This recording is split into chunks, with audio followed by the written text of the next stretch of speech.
This is what your loving Christians do.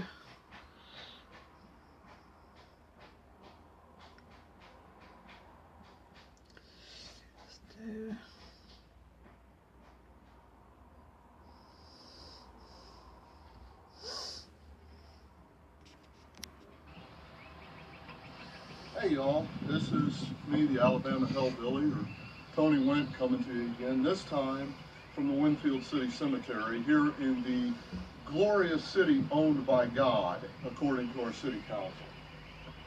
And some of you know and watched before about the making of our tombstone. This is kind of a continuation of our ongoing fight with all of the fine, upstanding Christians here in this glorious city owned by God.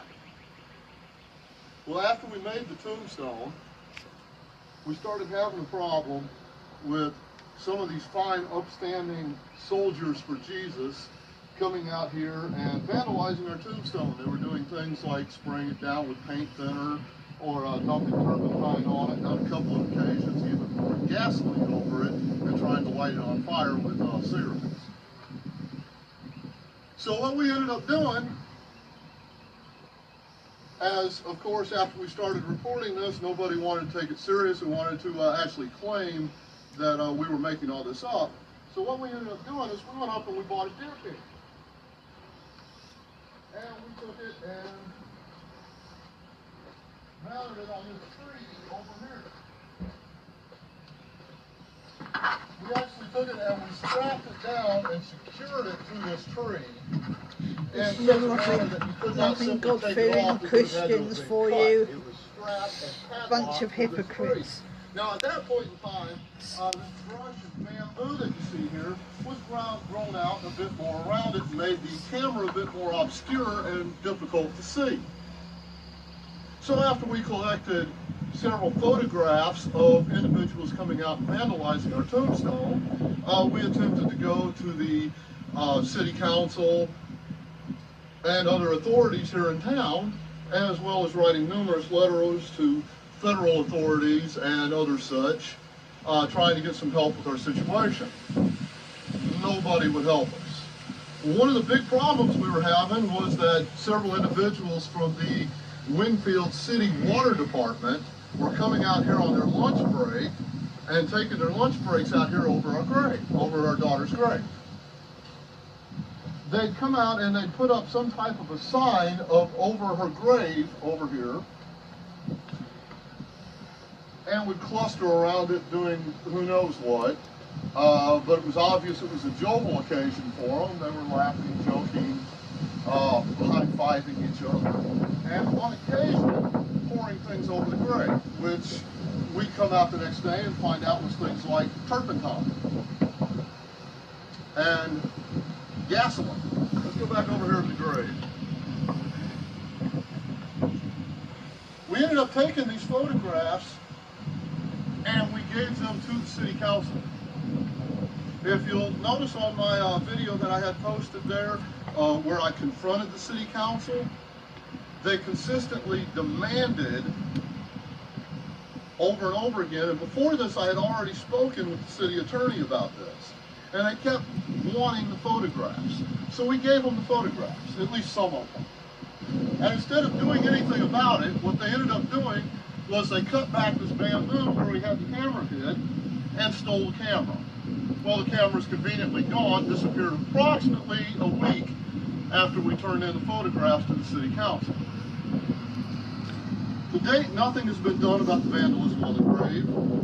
We reported the theft of the camera to the police department, of course, who conveniently have not come up with any suspects.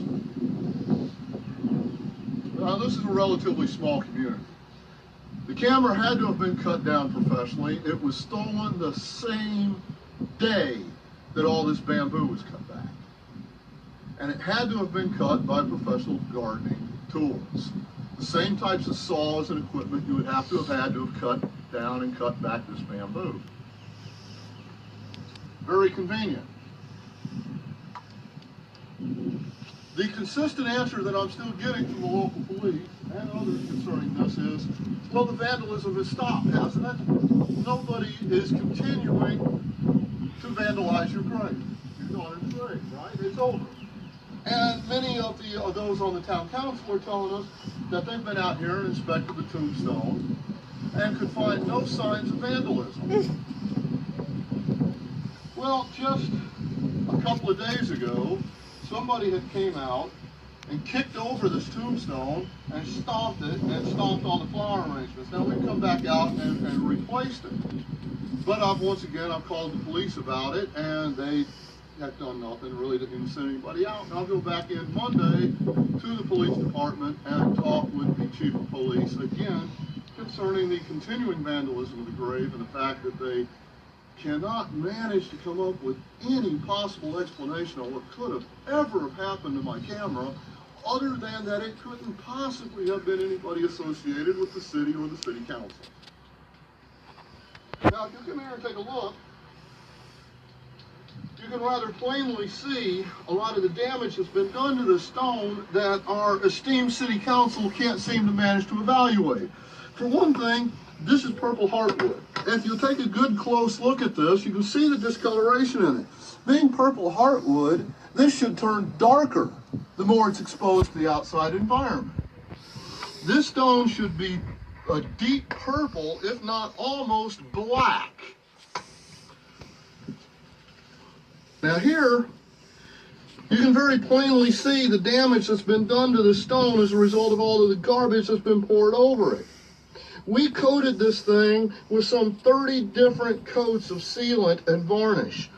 My wife is a rather accomplished woodworker and knows quite a bit about woodcraft and preserving items to survive outside. In fact, we have a fair amount of woodwork around the house and outside that my wife constructed that's managed to survive for over 20 years without any damage.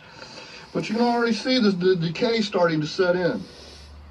In addition to which, if you look here and you look over here, you can see where the case that I've constructed for the base of this grave marker has been busted open by the individuals who flipped it over and stomped it just a few days ago.